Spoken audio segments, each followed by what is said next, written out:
Assalamualaikum warahmatullahi wabarakatuh. Kami dari kelompok 3 ingin mempresentasikan hasil kerja kelompok kami yang beranggotakan Nabila Salsabiliah, Putri Rahmawati, Dani Apriliadi, dan saya sendiri Vicky Nusaputri.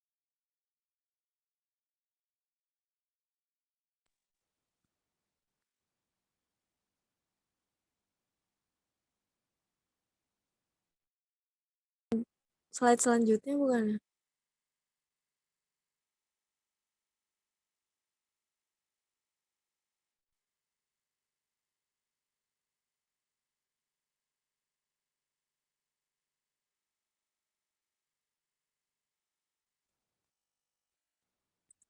Yang pertama yaitu puisi. Puisi adalah rangkaian atau susunan kata yang indah, bermakna, dan memiliki aturan serta unsur-unsur bunyi. Puisi merupakan suatu karya sastra berupa ungkapan isi hati si penulis, di mana di dalamnya terdapat irama, lirik, rima, dan ritme pada setiap barisnya. Lalu ada unsur fisik puisi. Unsur fisik puisi diantaranya yaitu ada diksi, majas, rima atau unsur bunyi, dan yang terakhir citraan atau imajinasi.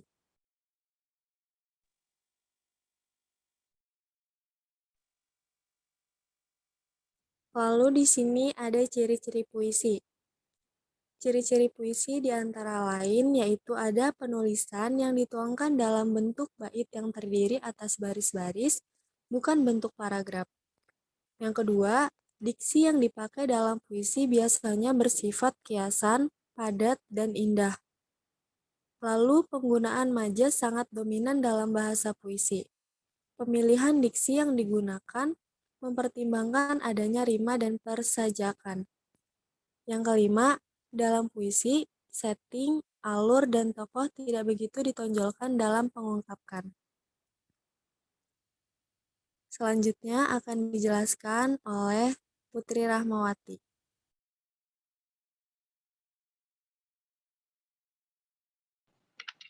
Baik, selanjutnya ada jenis-jenis puisi. Adapun puisi itu terbagi menjadi dua, yaitu ada puisi lama dan puisi baru.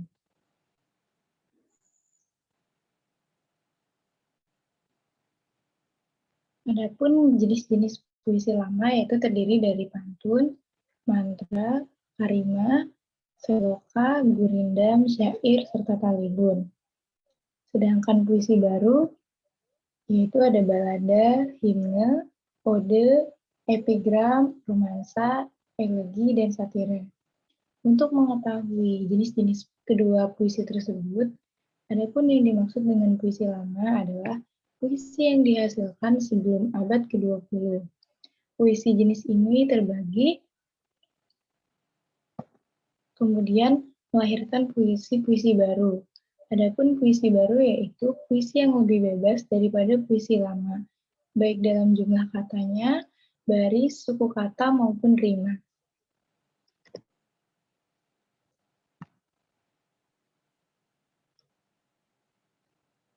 Selanjutnya, ada langkah-langkah dalam penciptaan puisi.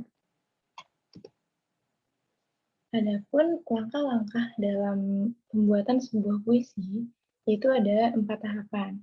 Yang pertama, proses pencarian ide.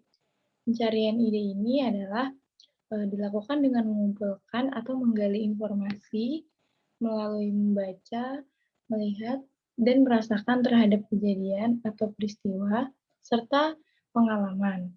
Kemudian yang kedua ada proses pengolahan dan pematangan ide. Nah, pada tahapan ini merupakan tahap lanjutan dari pencarian ide.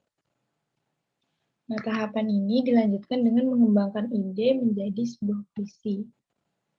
Kemudian yang ketiga ada proses penuangan ide. Proses penuangan ide ini merupakan tahap inisiatif dalam menemukan ide untuk dituangkan dalam bentuk puisi. Dan ide ini dapat berupa pengalaman seseorang untuk melakukan suatu tugas atau memecahkan suatu masalah tertentu. Kemudian, Langkah yang terakhir dalam penciptaan puisi yaitu adalah proses revisi. Revisi ini artinya pembacaan ulang terhadap puisi yang telah diciptakan. Ketelitian dan kejelian untuk mengoreksi rangkaian kata, kalimat, baris, dan bait sangat dibutuhkan. Selanjutnya,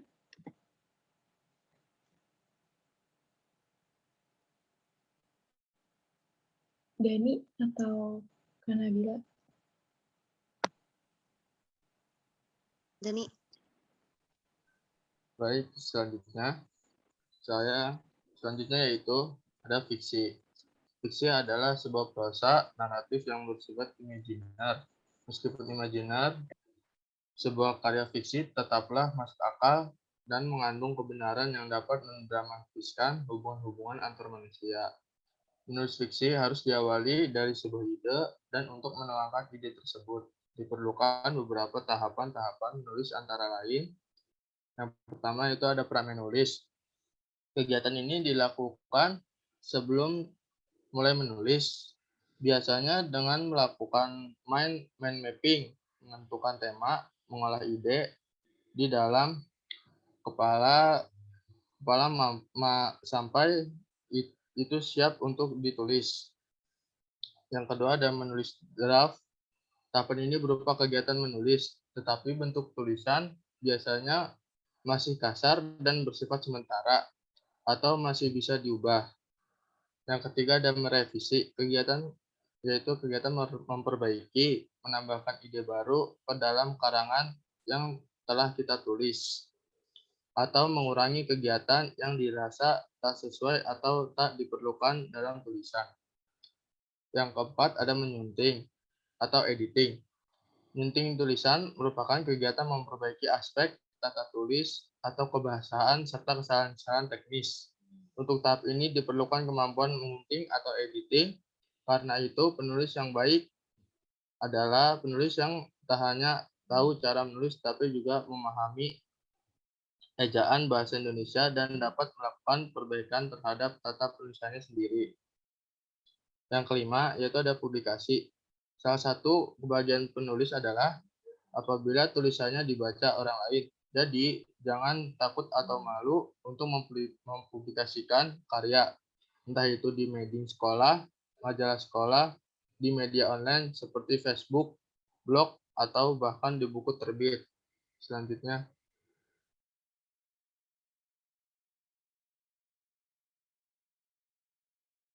ada genre di dalam fiksi. Yang pertama ada romans. Genre ini sering diartikan sebagai bacaan yang menitik beratkan pada masalah percintaan. Namun pengertian ini tidak sepenuhnya tepat. Romans sendiri seharusnya lebih menitik beratkan pada perjalanan yang sang tokoh dalam sebuah cerita untuk mencapai kebahagiaannya. Yang kedua ada komedi. Fiksi bergenre komedi lebih menitik beratkan adanya unsur lelucon, bertema ringan, dan membuat pembaca mau tidak mau tertawa. Yang ketiga ada fantasi. Beberapa waktu terakhir ini sudah mulai bermunculan karya-karya fiksi yang merupakan hasil imajinasi murni, di mana setting tempat dan waktu yang dipergunakan berbeda dengan kenyataan yang kita temui di dunia nyata. Yang keempat ada horor. Genre horor menitik beratkan pada kengerian, baik itu tentang hal-hal gaib, hantu, dan lain sebagainya. Yang kelima ada misteri.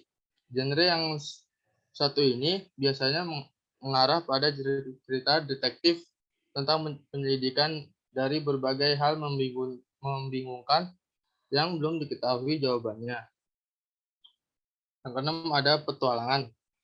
Genre petualangan ini adalah kisah yang berisi pengalaman para tokoh cerita dalam melakukan sebuah perjalanan yang akan mempengaruhi kehidupan secara keseluruhan tokohnya.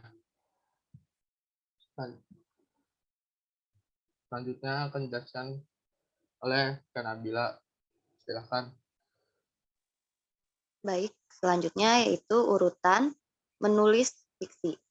Yang pertama, menggali ide yang bisa didapatkan melalui pengalaman pribadi, buku, film, dongeng, atau kejadian di sekitar. Yang kedua, membuat karakter tak terlupakan dengan membuat daftar karakter secara langsung lengkap melalui dari biodata, daftar motivasi, atau cita-cita karakter. Yang ketiga, setting yang diambil dari lingkungan sekitar. Yang perlu diingat adalah penggunaan setting di dalam cerita diusahakan tidak hanya sekedar tempelan. Setting harus menyatu dengan setiap adegan, dialog, narasi, dan konflik dalam cerita. Lalu yang keempat, plot atau urutan atau adegan yang dialami oleh tokoh. Yang kelima, menggunakan dialog yang efektif dan cerdas.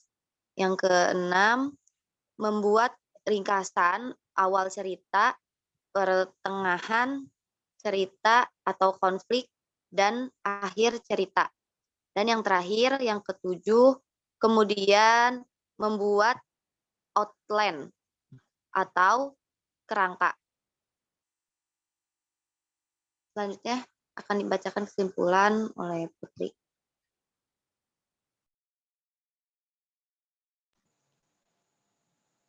Baik teman-teman semua, setelah kita menyimak presentasi yang disampaikan oleh teman-teman kelompok 3, saya akan memberikan kesimpulan pada materi kali ini. Pada materi kali ini dapat kita simpulkan bahwa puisi terbagi menjadi dua, yaitu ada puisi lama dan puisi baru. Dan di dalamnya terdapat jenis-jenisnya, mulai dari ode, satire, himne, kemudian ada gurindam, syair, dan yang lain-lain.